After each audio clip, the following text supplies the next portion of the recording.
So there's no tangible proof of anything that he's getting afterwards. And yet still he's faithful and says, remember me with favor, my God.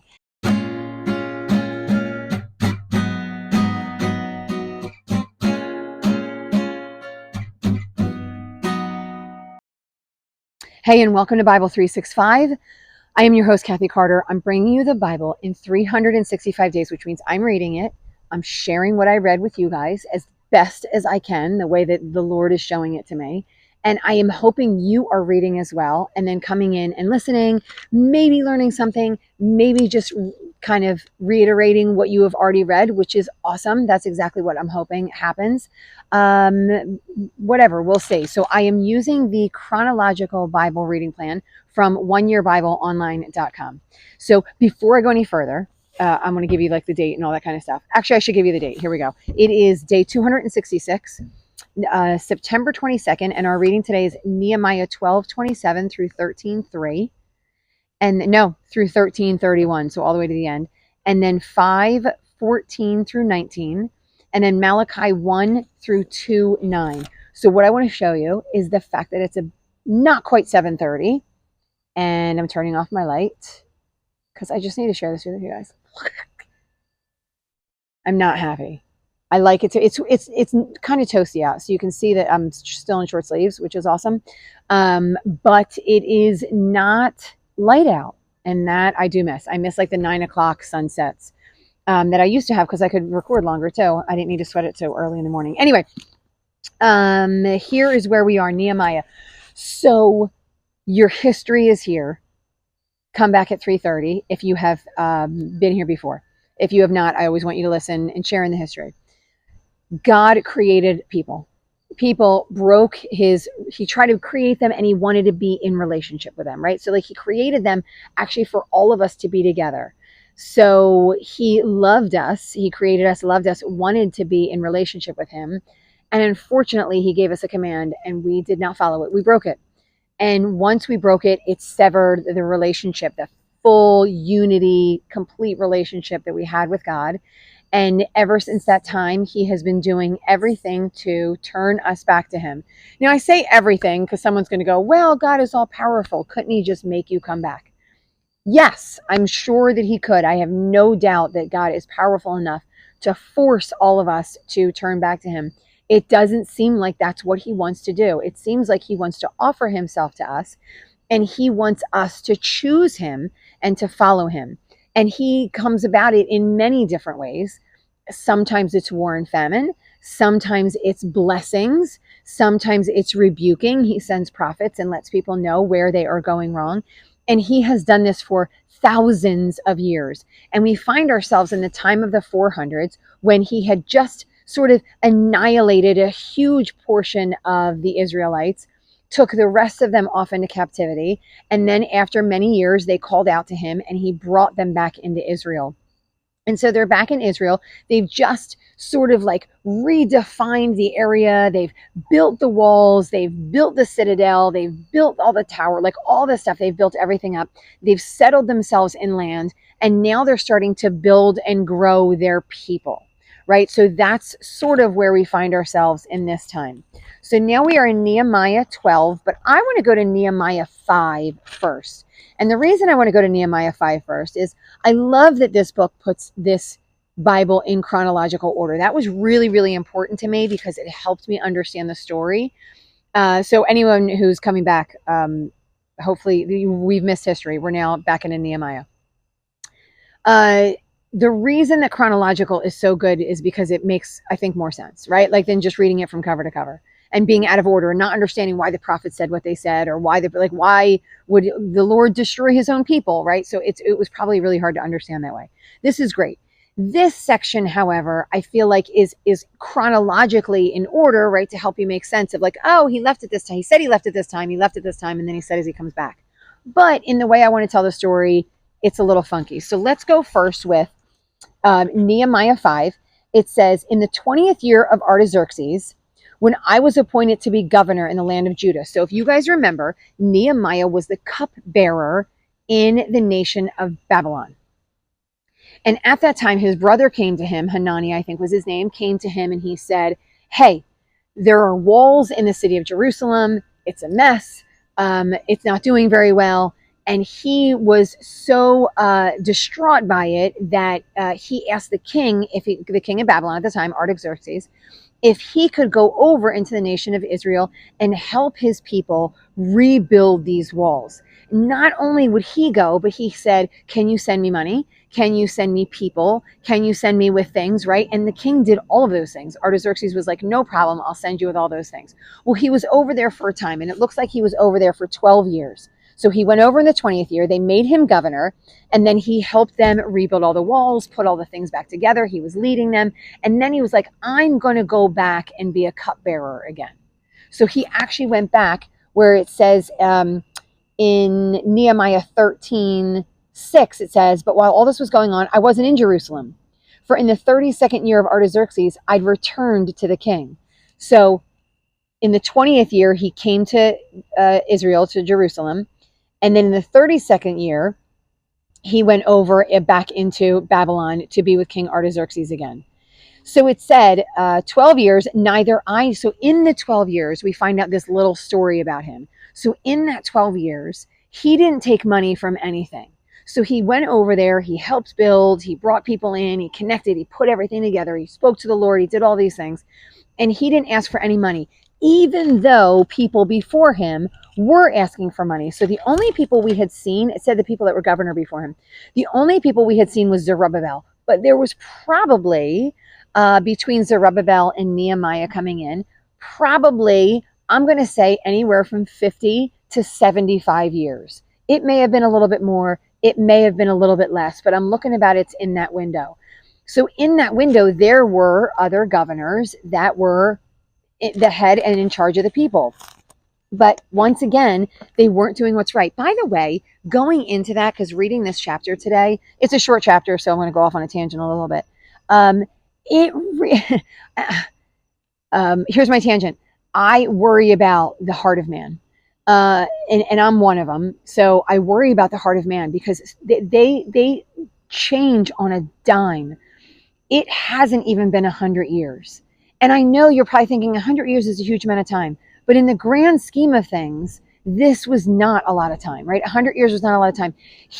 They had enough information to know that for 70 years, because of all this junk that they were doing, they were significantly punished.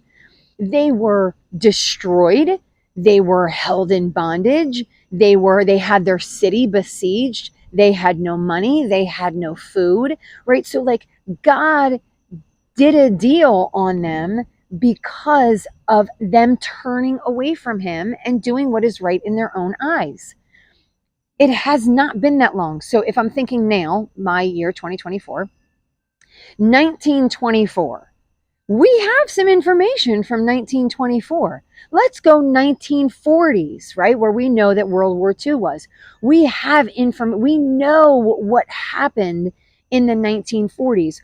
Are we smart enough? Are we wise enough? Let me pull smart out of that. Are we wise enough to recognize not to do those things again? And I hate to say that we are not. It really burdens me a little bit to say that we are not, because I think to myself, he's so obvious. He's so, like, he gives so much to you, the Lord. Like, the Lord is so good. He is so patient. He gives to his people so abundantly. And in no time flat, we blink our eyes and we turn away from him as if he has given us nothing. And it's upsetting to me in some ways, because I think to myself, like, what is man that they just refuse to follow the Lord? Why are we so stubborn? Why are we so thick-headed? And so in some ways it's really, really upsetting to me, because I get like, I'm not as patient as the Lord is. And the Lord, it even shows me how much greater he is, because he's so patient with these people who turn on the drop of a hat. So let me go into the story, because I went off, but there are days where I just think, like, man, just destroy all of us. Like, start again, because we just are so thick-headed and so willful, and so stubborn. So it's it's really hard to see as I watch this, and I'm no different. I'm not an exception to the rule. So it says, um, he says, but the early governors, those preceding me. So I'm back to Nehemiah. Nehemiah was like, oh, we're not going to take any food or anything from you guys. We're just going to like eat what we can eat in front of us. We're not going to take anything special, because it says that the earlier ones, those preceding Nehemiah, placed a heavy burden on the people and took 40 shekels of silver from them in addition to food and wine. So they were stealing from their own people. This was the governors. These were the people that were in charge. And they were supposed to give abundantly, not take abundantly. And they took, within a couple of generations, they were taking from people. So Nehemiah was like, we didn't acquire any land for what we did. We didn't acquire any extra food. We didn't acquire any extra money. We just did the work of the Lord that he asked us to do. He said, furthermore, 150 Jews and officials ate at my table. So on top of it, he was generous. He gave to them. And then he says here, which he says actually a few times in these chapters, remember me with favor, my God, for all I have done for these people. Even though he knew that it was not getting him anywhere. Another tangent I'm going on is sometimes we do things because we think, if we do, then this will happen. If I am kind to my neighbor, then they will be kind back. If I am generous, then I will receive abundantly and generously. And it doesn't seem like Nehemiah even worried about that. Nehemiah just gave, and then he said, Lord, remember me, right? The Lord who he hasn't seen, the Lord who he hasn't touched, the Lord who he's in communion with, but he hasn't physically touched him. The Lord where the truth is some people would go, why would you believe in some kind of everlasting salvation? How have you been promised that? No one has come back and said, oh yeah, by the way, I'm living in everlasting salvation now, right? So there's no tangible proof of anything that he's getting afterwards. And yet still he's faithful and says, remember me with favor, my God. And so I just look to that and I think how great Nehemiah is, right? Like how he can show us what it means to be a lover and a follower of the Lord. And then obviously how upsetting it is to see that most people do not follow in the steps of Nehemiah.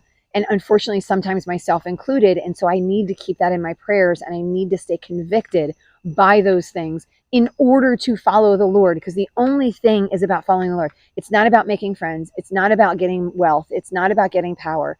It's all about being in communion and following the Lord. So that's what he did. So he was gone for a time. So when he was gone for a time, this is what we're going to find out what happened. So going back to the sort of the beginning of this, it says that the dedication, going back to Nehemiah 12 in the beginning, at the dedication of the wall of Jerusalem, the Levites were sought out where they lived and brought to Jerusalem to celebrate the dedication joyfully. So this is a lot of similar stuff we've already seen. Now the wall has been built. They celebrated the Feast of the Tabernacles, and now they're going to celebrate the dedication. This is what the Israelites did. They celebrated, they mourned, they worshiped, they celebrated, they mourned, they worshiped. That was their people group. That's what they did for the Lord, right? These were all in remembrance of the Lord. And it says, the priests went in and they purified themselves and they purified all the people. And then I just want to note that we see some names here again that are, I think I mentioned this yesterday as well. They are old names. So they probably really aren't at this dedication. Maybe their descendants are at this dedication, or maybe some leaders were named after them. It doesn't really say, it doesn't note it. But what I can note is Jeremiah is likely not alive. This is about 150 years after Jeremiah lived. So it's likely that Jeremiah isn't here. Benjamin and Judah aren't here. This is 1,000 to 2,000 years after Benjamin and Judah were alive, right?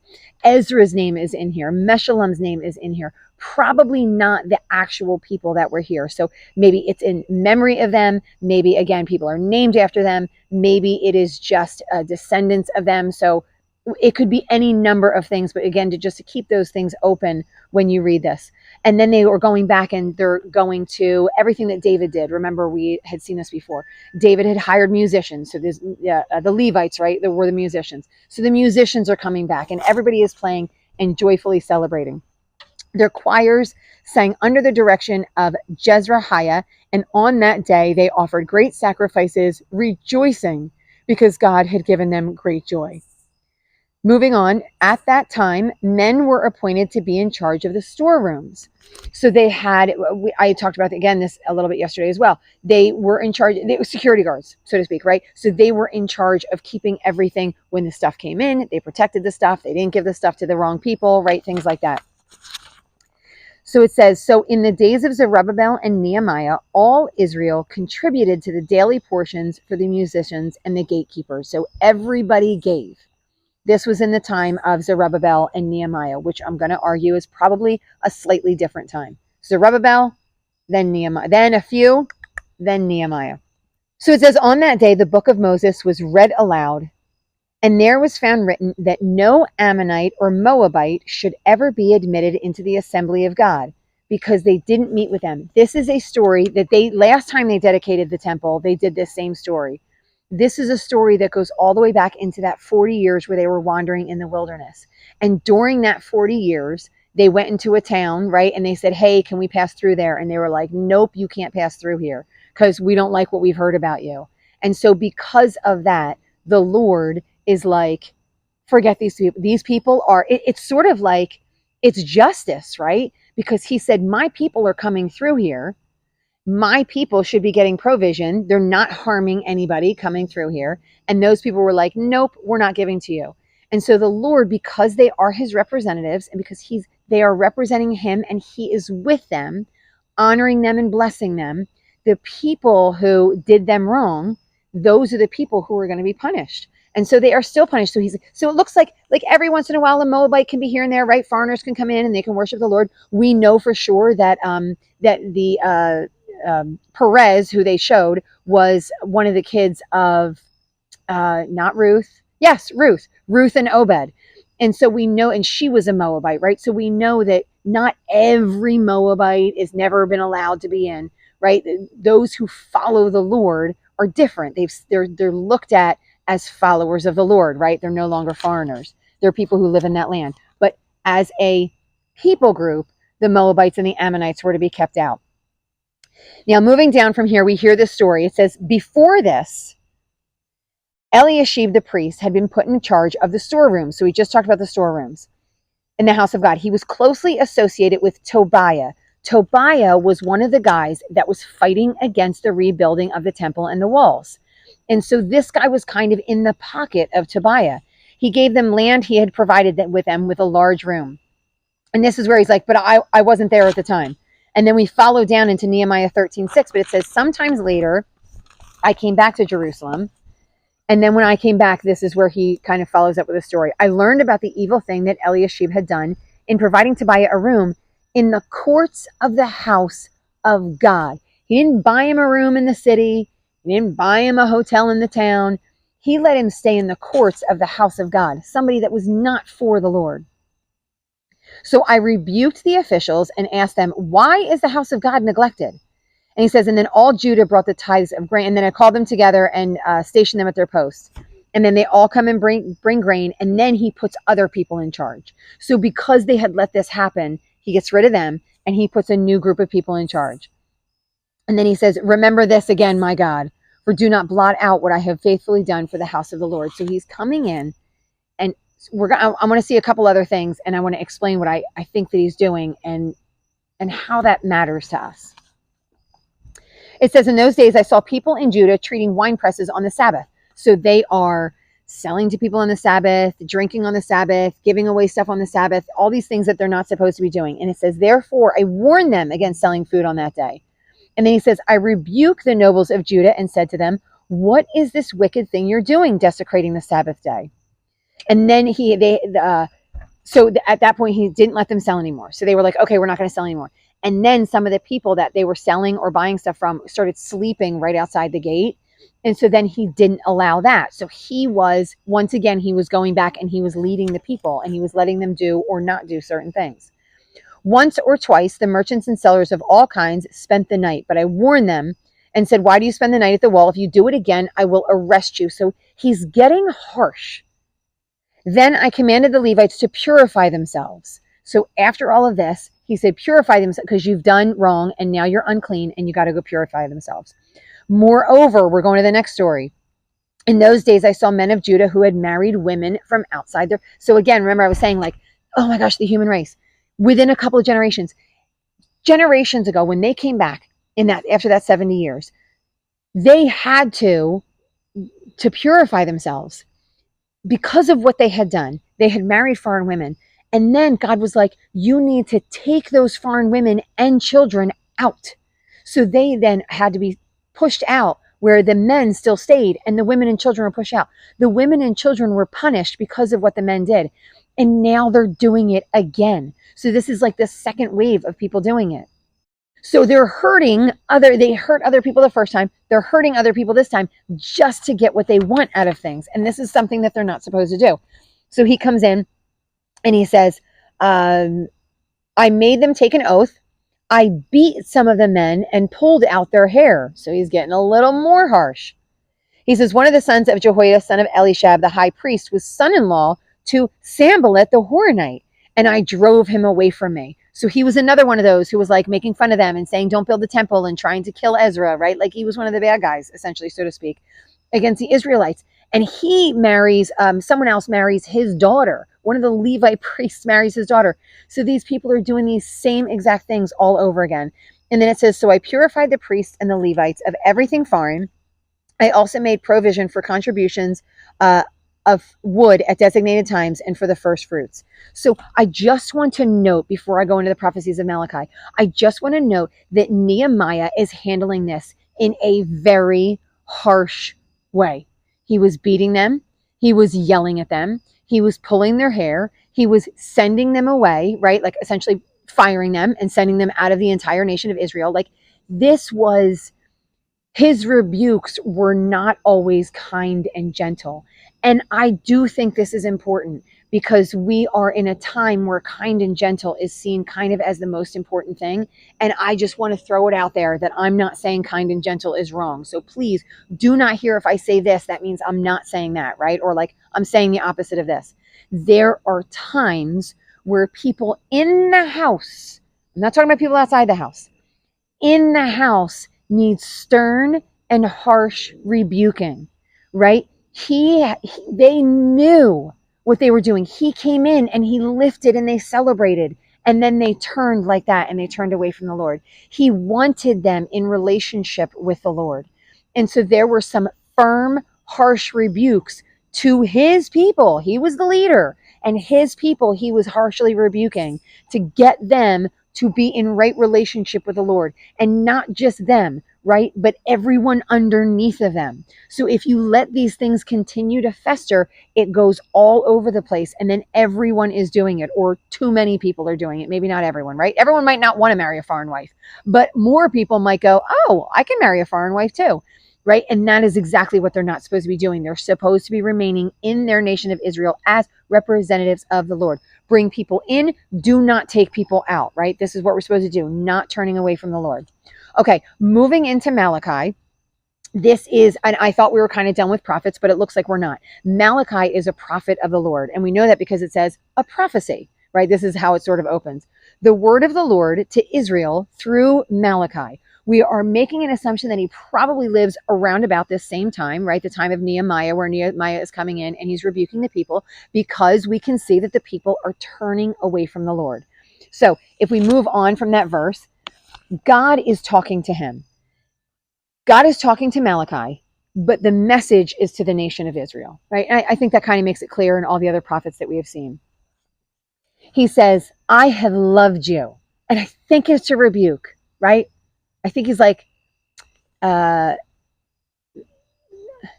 have a teacher in my school, and she's a really sweet teacher. And she likes to give gifts to the students. By gifts, I mean like they do really well. She throws them a Hershey kiss, or she'll throw a pizza party if all of them are doing really well.